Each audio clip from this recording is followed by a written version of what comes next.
Hey, what's up, guys? It's your boy, the G Flash, and I am back with another Fire Emblem Heroes video. So today we got the legendary hero trailer, and from the title, it's legendary Corrin, which I am totally not, I didn't expect at all. But this is exciting, and I'm here with my my special guest. So go ahead and introduce yourself. Uh, Hello, it's KaoAli and Corrin ni legendary art. Yeah, I agree though. Yeah, we're gonna go ahead and check out what legendary Corrin is, and we'll discuss her, and we'll discuss the other heroes on this banner and see if they're worth pulling for, and do a conclusion for the banner. So, you ready, KaoAli? Yes. Alright, when I say 3, 2, 1, hit play on your end, and I'll hit play on my end, and we'll watch the trailer, okay? Okay. Alright, 3, 2, 1, go.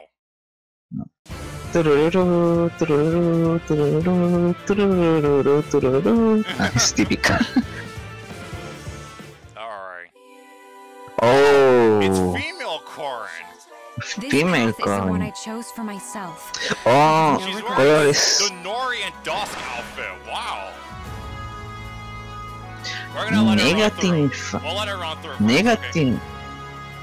Huh? okay? Let's let the video run through and we'll discuss it. Yeah. Oh wow, she's a black dragon this time. Interesting. Asura, obviously. Whoa! She's pair up. Oh, wait a second. This ice mirror for Ophion? It looks like it, but we'll discuss it. Okay, Okay. Gantra, Hector, Nah. Erika, Nah. Rinka, Oh, hi. Naga, Naga. Julia, Julia. Nils. Oh, nice. Ooh, Oh, Brandon. man. Oh, Nice. Rinka. Oh, Fallen oh, I need Fallen Knight. Oh, Okay. I need Fallen Knight. Oh my god, this banner is okay. Let's just go back to female Corrin real quick. So Yeah. man, she looks really beautiful in this artwork, in this Nori and Dusk outfit, and she's a colorless infantry dragon. Hey, that's absolutely perfect because that means she won't Yeah. have any weapon triangle disadvantages unless it's a Raven Tome though. So she's a wind pair up. That I find kind of funny because isn't Corrin supposed to be like some water dragon? So having a wind blessing is kind of weird. In that case, Asura is wind blessing. Is obviously if Corrin is wind blessing, and the colors red is a very good option because no weak, and the only problem is Fallen Leon, but I need look these new skills now. Okay, yeah. But I want to just point something out. If we got like if we got a female Corrin in the Nori and Dusk outfit as a legendary, that kind of hinting that we might get the Hoshida Noble male Corrin as a legendary at some point. I can see that happening. The another problem is if the legendary female Corrin is not legendary male Corrin is Hoshido. What's happened to Bala? Happened to what? Bala. Remember in Revelation where Corrin is the new king of Bala? Oh yeah, yeah. Oh yeah. I mean, I didn't play Revelation, so I'm not too familiar with that. I mean, I only know the characters. I mean, I play this game and I know the characters, so. I suspect this in the brave. Bueno, I mean, the next year is the new Choose Your Legends. In that case, it's probably a pair Brave Corrin. In that case, it's probably the new Kim Vala in that case? Maybe? I guess so, yeah. Okay, but anyway, let's go check out her skills. Okay, so here are what she has. So she's got a primordial... Wait, how do you say this? Primordial breath? Primordial breath. So let's see what it has. Or it has the slaying effect, so that's good. And it has the adaptive damage, like using the lore of foes, def or res. So the classic old def res more damage effect. Okay, this is the part. If the foe initiates combat, so basically if it's in the enemy phase or if the foe is at 100% health, and it grants her +5 to all of her stats, and Corrin gets special cooldown chart per unit's attack. Whoa, that is actually really good. The war effect is good. +5 in all stand is really good. This is more player phase? I mean, it says like if it grants her special cooldown chart per her attack. So I think it works both in the player phase and in the enemy phase. That's what I'm assuming, because if it only... Wait, hold on. Hold on, let me read that again. If the... Oh, I think this is in the enemy phase, though, because it says if foe initiates combat. So, yeah, I'm assuming this is in the enemy phase. Yeah. But, I mean, even if it's in the enemy phase, this is still good, because she can charge up the special that she has, which I'm going to go into right now. So, it's called Negating Fang. So, it reduces damage from the foe's attack by 30%. After triggering, it boosts the damage of Corrin's next attack by 30%. Wait a second. So this is kind of like Ice Mirror. Yeah, it's kind of like an Ice Mirror effect. In that case, this is colorless figure.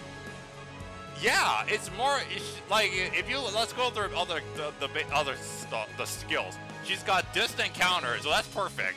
Shield pulse and joint drive attack. So yeah, just from this kit alone, I'm pretty sure legendary female Corrin is basically just Fiorm 2.0. Distant counter. I mean, I suspect this is new Fiorm because negative fan is Ice Mirror, Shield Pulse, distant counter, the personal weapon of Fiorm is distant counter. Yeah, this is new Fiorm. I mean, yeah, because if you remember Fiorm only has Hector, which is just a distant counter weapon with no other effects, and then that Ice Mirror special.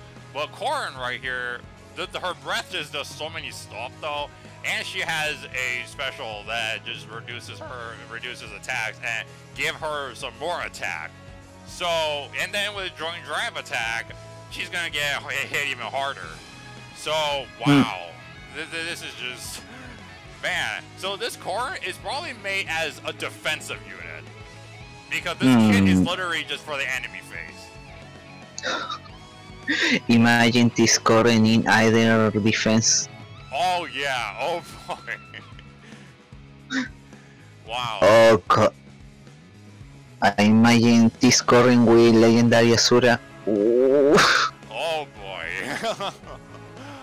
Okay, so yeah, that was a female Corrin's base kit. Very, very powerful, and she's like an enemy phase tank. Now, I'm assuming if here's what I'm assuming her stats. She's probably gonna have similar stats to her Fallen version, because the Fallen female Corrin has like really balanced stats though. I mean, she hits incredibly hard, she's very fast, and she has good, decent mix bulk too. Is this the case, or maybe the Fiorm stats? Because it obviously is fast, but the def and rest, this is a question because negative fan helping with the enemy phase of player phase. And in this case, the only question is what is the death and rest stats? Yeah, that's kind of the question. But let me actually check out right here. Okay, this is just her doing 47 damage to the bow fighter. So that kind of tells you she's gonna hit very hard. And then, right here she's fighting a green mage. And the green mage is about to initiate like 9 damage on her. But then her, negating fang activates. So she only takes 2 damage. So I think that's reduced by 30% right there. So I'm assuming that this Corrin is gonna have very good defense and resistance. Maybe more 30. I mean, if it's just balanced, that's fine because negating Fang is gonna reduce those damages, though. In that case, maybe the defense rest is more 30? No, I don't think it will be that because if her res is more dirty, then the green mage right here will just like have a lot of damage on her, but he doesn't. So I'm assuming her res is maybe 27, 28 or something like that. This is hard. Yeah, maybe she's gonna have a Corrin BSD like her Fallen version did though. The another question is what is attack stats? I mean, I think her attack and speed should be very good because she is mainly used for enemy phase, and it seems like she's gonna be very fast and just double enemies and hit very hard. So she's like an enemy phase powerhouse, I assume. I mean, never. Sorry. It's okay. It's okay. Yeah. Okay. So now let's go over to go through the other heroes on this bear and see what do we have here. All right. So the first one is Gantra. Gantra.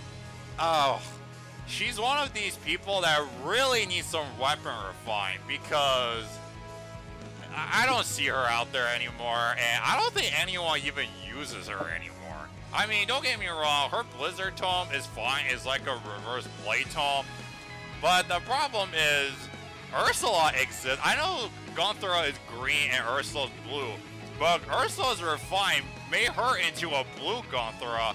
And she has a bonus that she's effective against Cavaliers though. So she can just one-shot like Veronica's and, you know, all of these annoying horse units. While Gantra, you need to have some kind of debuff on the enemy in order for... I mean, that's kind of the same thing with Ursula. You need debuffs on the enemy, but it's just... Ursula has one more utility that Gantra doesn't. So, yeah, Gantra is just kind of like a below average unit now. This is a hard question because Contra is possibly obtained plus attack, plus death, plus rest, but in September appeared the typhoon. In that case, Ursula obtained Ips in that case. It's hard because Gantra useful with against blue unit and Ursula is useful with red unit, but it's hard. It's really hard. Yeah, you gotta like they need to give her a weapon refine to make her better now. So yeah, she's a below average unit. Let's see, the next unit is Legendary Hector. This guy is still one of the best axe units, even though Momori is a little bit better than him. But Hector has that really good base kit. He has got that Thunder Arm Mass that prevent follow-up attacks. And he's got All-Seeing Pulse, Distant Counter, Vengeful Fighter. And yeah, he's just a really good enemy face armor unit. Hector. It's hard because Legendary Hector is very good armored axe unit, but the problem is another unit super T-Sector Mamori, another unit Sotis. Oh my! But yeah, I know I know the green axe armor category is pretty the competition is pretty strong now because you've got Surtur, you've got Mamori, you've got Brave Ephraim, who's about to get his weapon refined though in next month. And you've got who else you've got? You've got the Brave Edelgard, you got Legendary Edelgard, and the competition is incredibly strong. So don't forget the Flame Emperor. The with Flame high... Emperor, yeah, the free-to-play Flame Emperor, yeah. So yeah, I mean Hector, I think he still stands out because of Thunder Armats. The only useful for this legendary Hector is obviously distant counter. Definitely distant counter. I'm pretty sure if people doesn't really want to build him or anything, or if they have a copy of him laying around, they're obviously just gonna pull him and fodder him for distant counter and vengeful fighter, because he comes with all of these. So you can inherit distant counter and then vengeful fighter all together. And I know a perfect unit to put that on if I do manage to pull on Sheena and Gwendolyn, who could both have their weapon refines and they're all really good. Yeah. Alright, so that's Hector, and then we've got legendary Erika. Erika, I still think she's fine though. She's mainly as a Gale Forcer. But the thing is, when it comes to Sword Cavaliers, I think all of them just gets power crept by the normal Elowood with the Blazing Durandal Refine. I mean, no one can compete with them though. Like, he set a bar really high for Sword Cavaliers.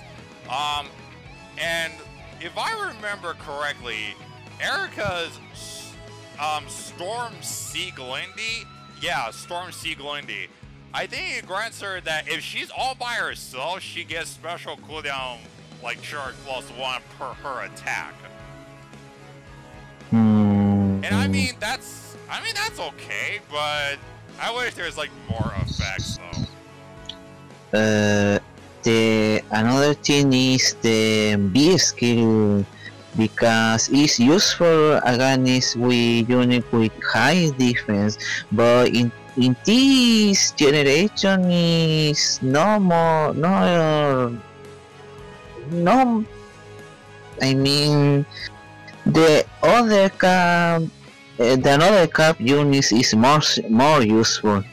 Yeah, her B skill Lunar Embrace is basically it slows the special trigger for the foe, and it deals the damage equal 50% of foe defense when the special triggers.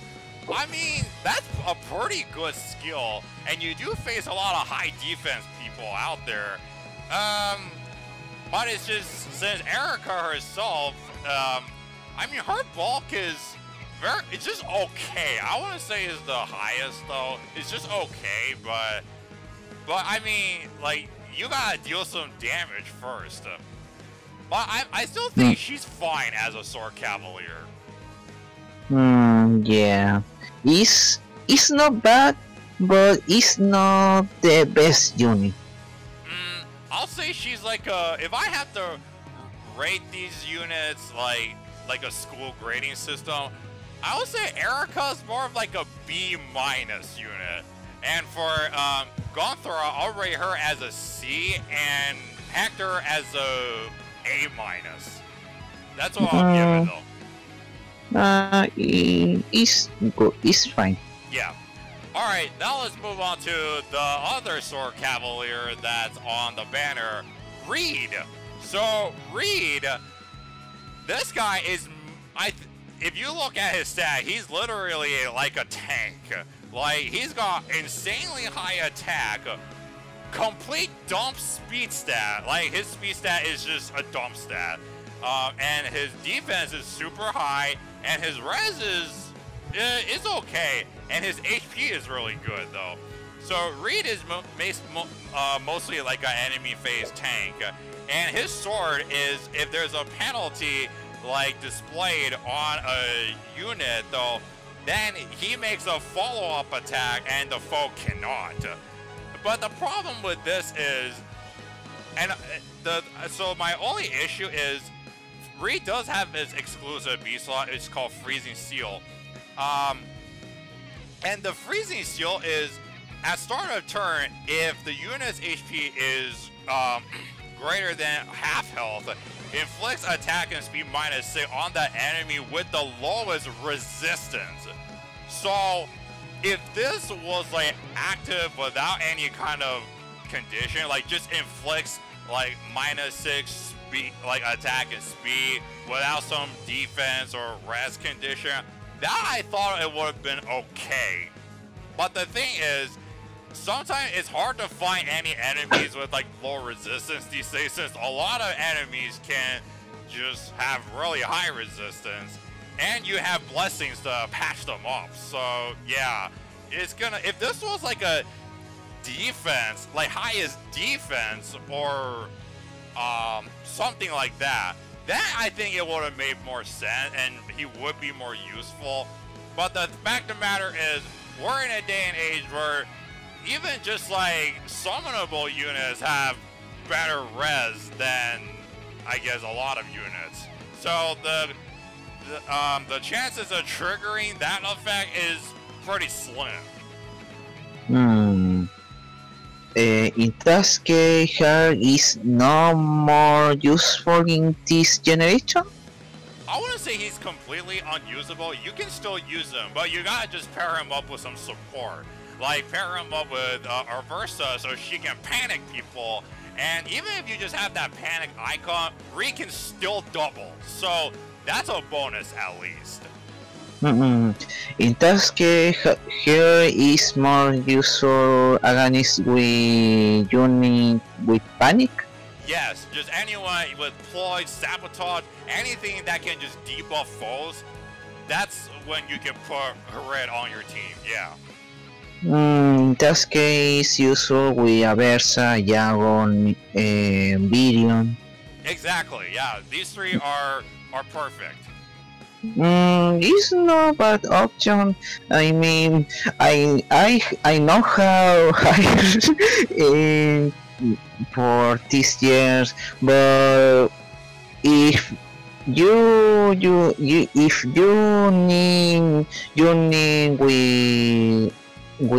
I mean, if you need in your panic team, Harry is not a bad option, but Totally. I mean, in that case, is if no search this unit, I mean in panic battalion, so just search this unit if you need distant counter.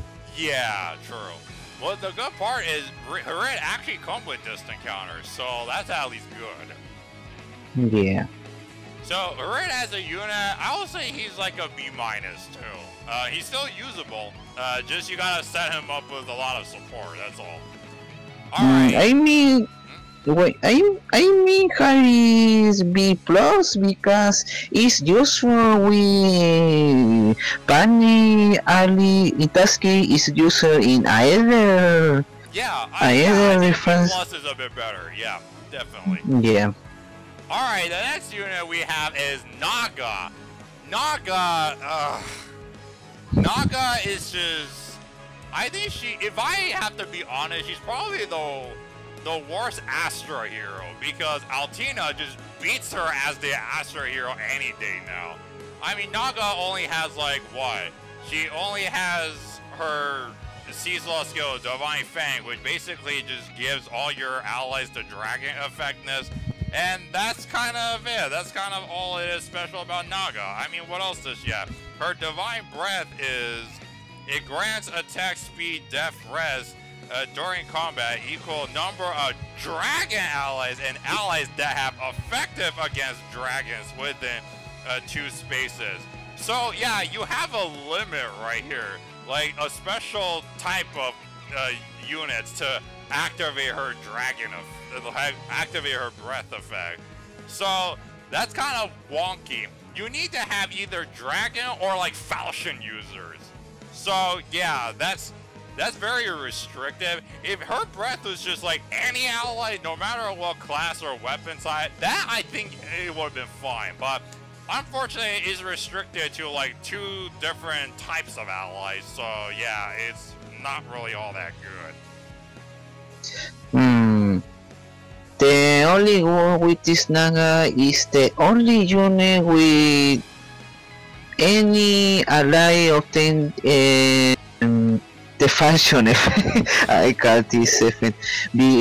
This unit is more useful with support because if any dragon unit with is really hard for defense, I mean Idon, Fallen Tiki, Legendary Tiki, the duo Fallen Corrin, but yeah. I mean Divine Fang to slay them. Yeah. In that case, Naga is not bad option if you need support against with dragon. But if you not need this unit, I mean, what is skill? I mean, what is skill? What are you trying to say? What? The Naga, what skill obtain? What skill does she have? Yeah, yes. So she comes with one of those AR skills. She comes with AR offense, attack speed 3. So I'm pretty sure she's mainly using Aether Raid. That's why she came with that though. And I mean, here's the thing: if you want like more Astro heroes to boost your score, then Naga is not a bad option. She can give you some actually good support. But as a unit in combat, I think her role is just too restrictive. That's just my only complaint of it. Yeah, this Naga is only for support. Yeah, only for support. Not much for combat. Yeah. Yeah. And even if it's for combat, she still had that 2 types of restrictions on her breath for her to gain extra stats. So yeah. Yeah. So Naga as a unit, definitely just a C. True. So now let's move on. Now we have Legendary Julia. So Legendary Julia, to this day, is still one of the best blue mage nukers out there. I mean, yeah, Ophelia's a lot stronger with her special spiral, but Julia has her niche.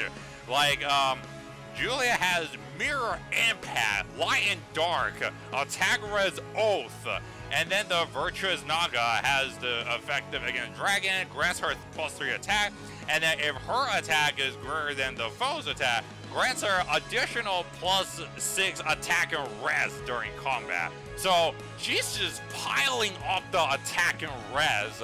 And Light and Dark basically just disables like the foe's bonuses and inflicts -2 on all stats on the foe, and also disables the foe skills that, you know, calculate the damage using the lower of foe's depth or rest. So yeah, Legendary Julia is kind of untouchable by any mages if she initiates combat with them. Yeah, this Julia with Fallen Julia is really good unit because it's really hard to defeat this Julia. Yeah. It's a blue tone. It's really good with Ganesidon, Tiki, any dragon. But I mean, I have no I mean, I searched this Naga for any year, but I know plenty Julia, but I mean, if you need best blue tone, I recommend search this Julia because yeah. Any Julia is really good in any combat. Yeah, I mean, the Julias we've gotten in this game have been just amazing. Like, the green Julia from Gen 1, she got that amazing close counter against dragons are fine. And then also disables, like, their dragon, their adaptive damage, so dragons will no longer hit her weakness, like weak defensive stat. It only hits her res, and she has really good res. So the green Julia just became a really powerful dragon nuke though at that time. And then we got this blue Julia, and like you said, she's very incredible. She hits like a truck, and she has high res when she initiates combat. Then you got the Fallen Julia, who I'm pretty sure is the best Julia of all of them, because the Fallen Julia, if she's by herself, she gets so much attack and res, and she makes a guaranteed follow-up attack. That is just crazy. And I saw, like, and when she's by herself, the attack res solo 4, and the, I guess, and then her Dark Scripture just gives her, like, another, like, attack and res plus say when she's by herself or something. And she's just stacking up so much res to the point that even blue mages couldn't even take Fallen Julia down. So yeah, she's absolutely a monster. So yeah, all three Julias we got in this game are just beasts, like unstoppable. One detail, look this series is legendary, no default series. Okay. Because in the trailer of the legendary Julia appeared the first series, and now appeared this legendary. Okay. Yeah. So legendary Julia, definitely an A unit, definitely. So if you want a good like blue hard-hitting dragon nuking mage, definitely pull for her. Alright. Yes. The next blue unit on the banner is Nils. So Nils, I don't have this guy, so I need to actually look up what his base kit is, because I actually forgot. So, but I know Nils is a blue infantry dragon. Wait, is he? Yeah, he is a blue infantry dragon who's also a dancer. So that's another bonus, though. It's never, you'll never run out of dancer. You always need dancers, and they'll just help you so much. Huh? Go ahead. No. This Nils is really good dancer, really good dragon. Remember, the B skill is really useful with units with high HP. Oh yeah, exactly.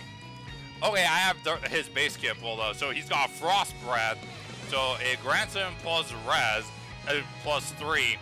Grants him res plus 3, and at the start of turn, or when his sing or his play is like his version of sing or dance. When he uses that, he inflicts -4 to all stats on the closest foe within 4 spaces of unit through their next action. Oh wow, that's actually pretty good support right there. Yes, it's really good. Yeah, and then his B skill is called Even Pulse Tie 3. So at start of even number turn, if any foe's HP is +1 or less than the unit's HP, and that foe special is ready, inflicts a special cooldown +2 on the foe with the lowest HP among those foes. Oh wow, that's a kind of interesting effect. Yeah.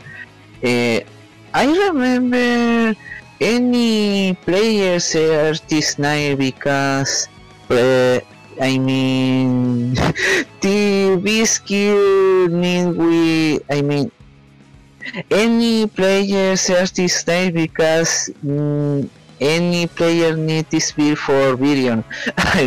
I'll search this comment with appear this the last blazing sword.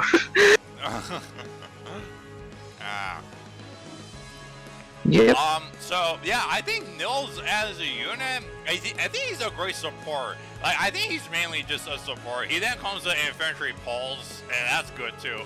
So, yeah, if you're running out of dancer, or your dancer are all maxed out their hero mirror, and you need another one, go for Nils. I think Nils will be just perfect as a dancer. Yeah.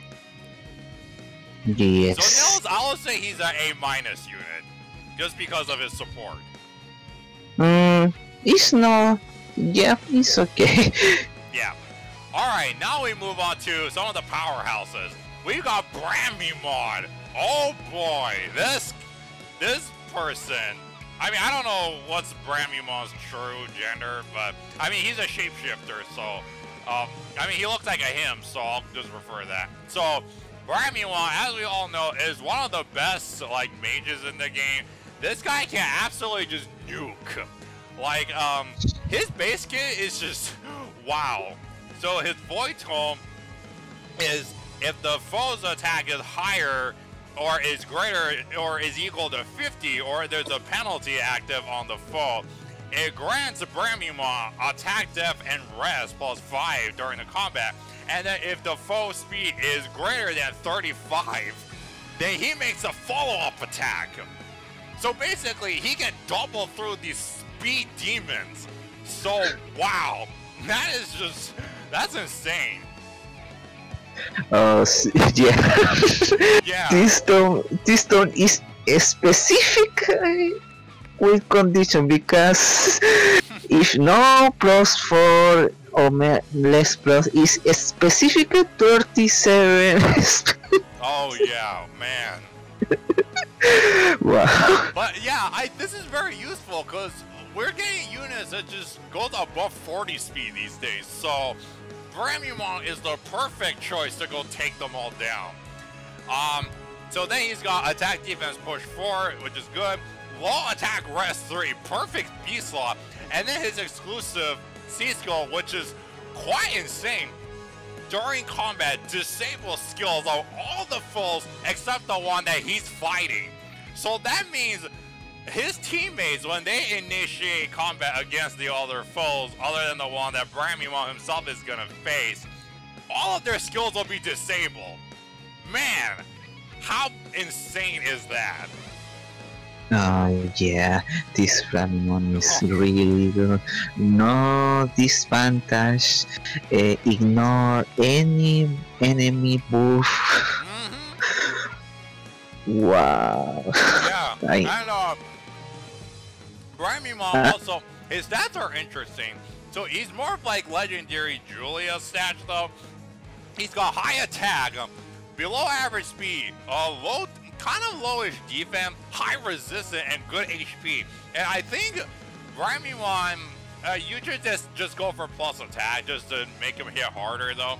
I mean, he doesn't even need to worry about his speed because he's just gonna double through these speed demons anyway. So, and the attack defense push definitely gives him some more defense though, and the tome gives him more defense. So, I think Bramimon ultimately can be a really, really high nuker. So yeah, definitely do not sleep on this guy. Pull him, and since he's a dark mythic, he can be a fantastic 8th or 8 defense guy. So yeah, don't sleep on it. Bramimon, A+. Definitely an A+ unit. No is S minus because this Bramimon ignore any enemy buff. Oh yeah. Alright. And then we have another green unit, Rinka. So Rinka, oh man, she's a hell of a beast. So Rinka is mostly like an enemy-faced kind of axe unit, though. And I don't have her, so I need to look her up, too. Like, I sometimes just forget, like, these units, base kits, so I need to see, what are them, though? Alright. So, Rinka has that Rinka's club axe. So, it has, the slaying effect, and then if the foe initiates combat, or if the unit's HP is dropped below 100% health, then grants her plus attack and defense +5 and special cooldown charge +1 per foe's attack. Okay, that's actually pretty busted. And then she's got a bonfire, and that fits her perfect because she's got high defense. Then she's got a very premium skill, distant foil. So that's kind of like a distant counter, but except it doesn't involve like any range units. I mean, one of the two type of range unit, bows and daggers, but no magic units. It's only just physical weapons. Yeah, that's what it is. So if any physical weapon initiates against Rinka, she gets plus attack and defense +5, and she can counterattack them.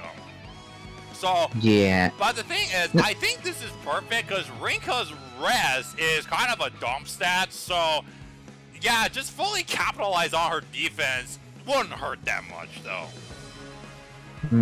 This Rinka is really really hard for defeat, except with magic unit because this res is low, but the distant foil is not bad skill. I mean, is situational distant counter, but it's not the best skill.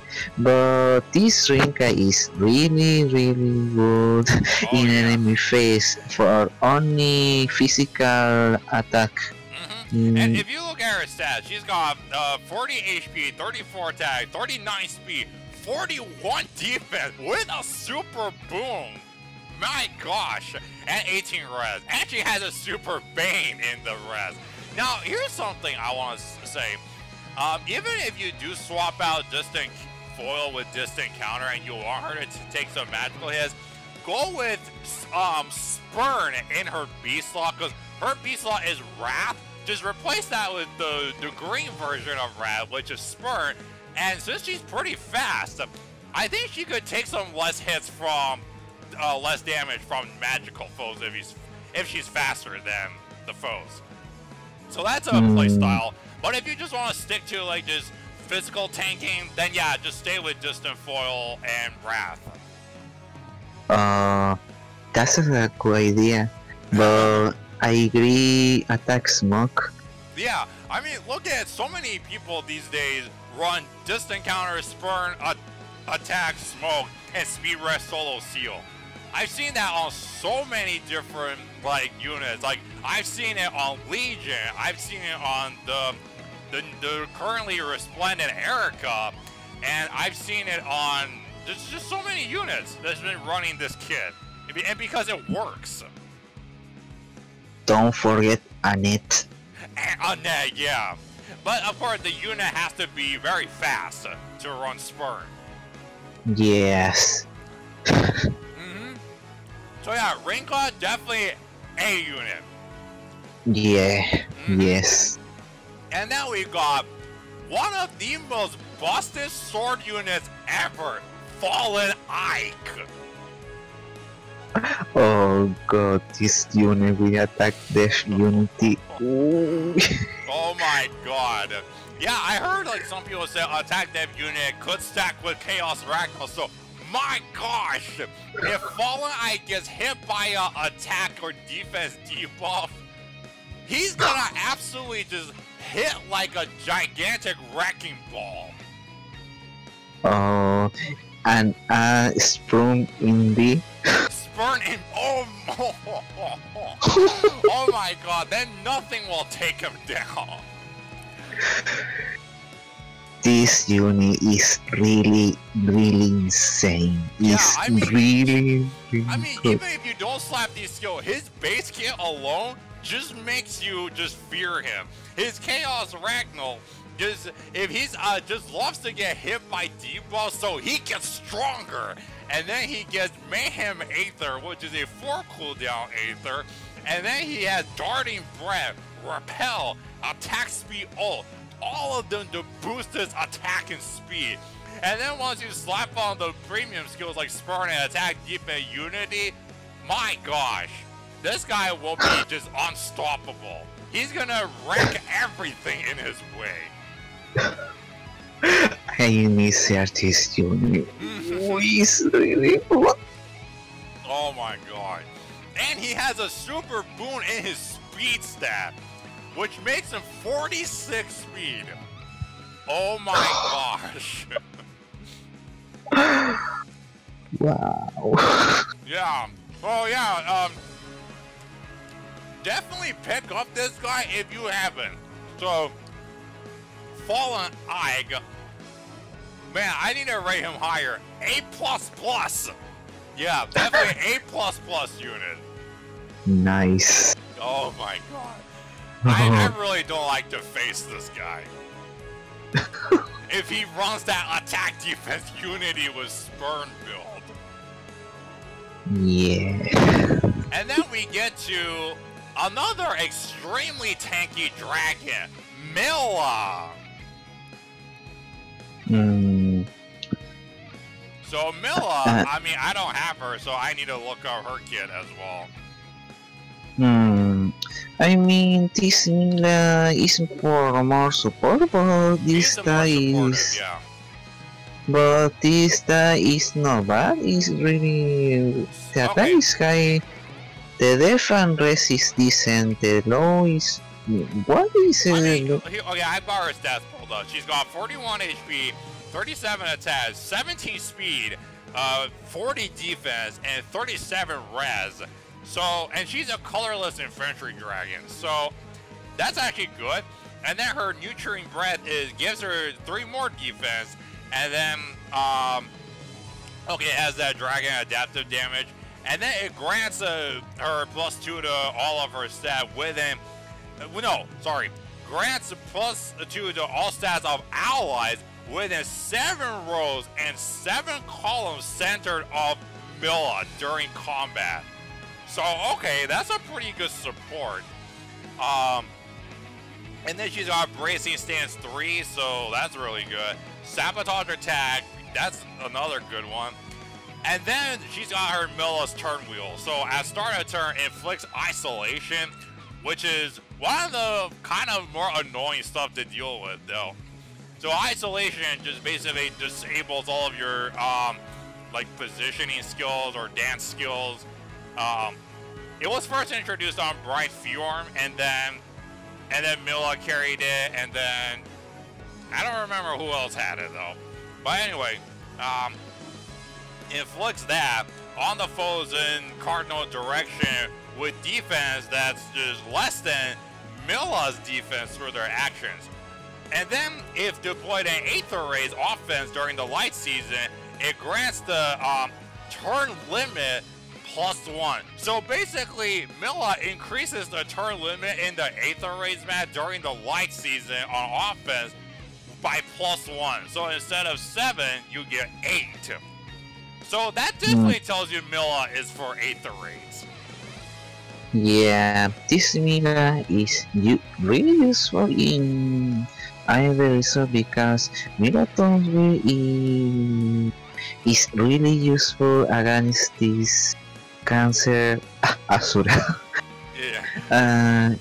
I mean, obviously, I hate all people I hate with this legendary Asura Kao dance in another enemy, but the difference with this Milla with Breed and Freedom is isolation is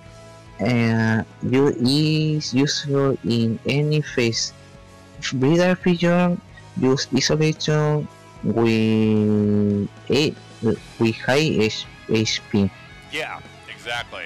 And I found out that she has a super boon in defense and resistance. If I have to pick, you should probably go with.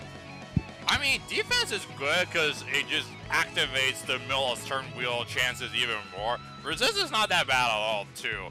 I mean, if you want to go for resistance, then you can put on something like Fortress Defense Res 3 Sacred Seal in her seal slot, so she can increase her defense even higher. Or if you don't want to do that, you can just put Fortune's Death Res 3 on her A slot skill. Take off Bracing Stance 3, and that you can just increase her defense even higher. So it's up to what you want to do, though. Yeah. Pues, one thing, if you need this Mina for items, do it. Share this unit because it's really useful with support.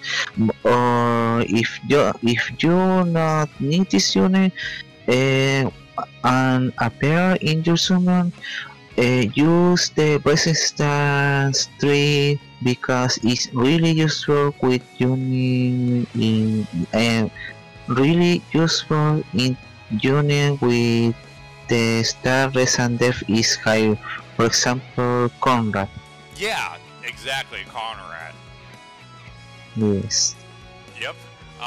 So yeah, definitely pick up Milla if you want a good Aether Raid support though. And Milla, I'll say she's an A unit though, just because of all the support she can give. Yes. And the Corrin herself, I haven't rated her. This Corrin definitely an A unit as well, just because she's Fiorm 2.0. For more tank. Oh yeah, more tank. And yeah, that's all the hero that's on this legendary banner. So I will say that this banner is pretty good. You've got some really insanely strong units. Like you've got Corrin, you've got Fallen Eye, you've got Bramumon, you've got Legendary Julia, you've got Rinka, you've got Milla, you've got Hector, and yeah, and Reed. Great fodder, and this banner features some pretty good fodder, except for Naga and Erika. But everyone else have some very great fodder though. So yeah, I'll probably just, I mean, I don't have a lot of orbs, so I'm probably just gonna this time summon off screen though. And if I don't get Corrin, then she'll come back at some point though. But yeah, you should definitely pick up this Corrin if you're a big fan of her, or if you want a Fiorm 2.0 on your team for some defensive wins, though. So, but other than that, if you want to skip, go ahead and skip, and I'm not gonna stop you. So yeah, do you have anything else you want to say? Choose the colors and the red or because this Fallen Knight is really good. Naga Bramumon is really good. Sorry, but yeah, this is a good option because obviously all need the Fallen Knight, but I recommend wait for the last day for this banner because in this day appear the new banner. I mean, yeah, just wait for the last day and choose someone in this banner or the new banner. Yeah, definitely look out for some new banners, and don't forget though, next month we're gonna get that update where we can finally have access to the IB mangoes. So, I'm pretty sure this banner won't survive until the update comes though. But in the future banners and legendary banners or any banner, if you pull a unit with like, you know, the IVs you're not satisfied with, as long as you have your IV mangoes, you can definitely switch them. And I'm very looking forward to that update though. And so I'll give a conclusion. The best color to summon on is, without a doubt, colorless. If you want to just free summon, and if you got some colorless stone, just go for them though. So colorless is number 1. I would say, yeah, red is number 2. You've got the insanely busted Fallen Ike, and you've got a great fodder with Reed with Distant Counter, and then you've got a pretty decent Gale Forcer as Erika. I would say, let's see. Green? I don't know, like, I want to say green, but I also want to say blue, because both of these colors have, like, one really good unit. Like blue has Julia, and green has Hector. But if I have to say, I'm going to have to pick green, because Rinka is very powerful, and Hector is a great fodder. Gantra, not so much. I mean, she's still decent. And I'll say blue is definitely the last one, because Naga kind of just dragged the whole team down. Nils is a pretty decent dancer, and Julia is the only standing out part of the blue color. So yeah, if you're summoning, and if you don't really mind any like dragon dancer or just like a blue new, you can summon for blue, but I wouldn't really recommend it. Go for red and colorless. That's kind of my general thought of the banner. Just wait. Just save your for the last day. The only suggestion. Yeah, so I understand the feeling of people when they see a new banner, they get really excited and they really wanted to summon on the first day. But just keep in mind, gotta always look out for some future banners. So just wait a couple days. Let the hype like slowly die down a little bit, then look at the units again and decide that is it really worth it? Are you gonna use this unit like every unit? Or if you're looking for fodder, then I mean, you do you though. But that's just a little tip of my advice from me though, and KaoAli for sure. Yeah. You choose if you need this unit or need any skill. Yeah. But yeah, so that was our impression on the legendary Corrin banner. So let me know in the comments, what do you think of the Corrin banner? Are you gonna summon for her? Or are you just gonna just seek out if there's any other interesting stuff that's coming up? So, hope you all enjoyed, and if you like what I do, please like, share, and subscribe, and look forward to my future videos. So, thank you so much for watching, and I will see you all later. Save yours.